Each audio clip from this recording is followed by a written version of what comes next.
喺立法會，劉兆先後被議員質疑佢未能夠實事求是，又指佢屬下有官員不作為。劉兆喺回應嘅時候有感而發，仲透露政府喺收地嗰陣曾經遇到土地佔用人反抗，又形容情況兵凶戰危。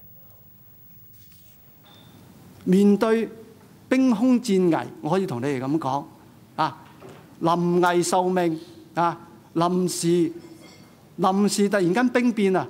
臨時兵變啊！可以叫齊晒咁多人，突然間業界話我唔 do 啦，我俾條鎖匙你同我揸機，都夠膽做得出嘅。我哋點樣去應對？我點樣去面對？臨時出一啲計仔，點樣去應對？呢啲苦處講唔到俾你哋聽啊！我唔帶一張相俾你睇，我呢張相對我收埋喺個房，兩位局長戴住個頭盔，着個背心，踎喺個地盤度食飯盒，你未見過咧。劉兆強調土地係特區政府最莊嚴嘅事物，唔能夠收唔到。仲感謝佢嘅同事經過努力之後，收地工作已經暢順，又話有信心可以盡快收返其他土地。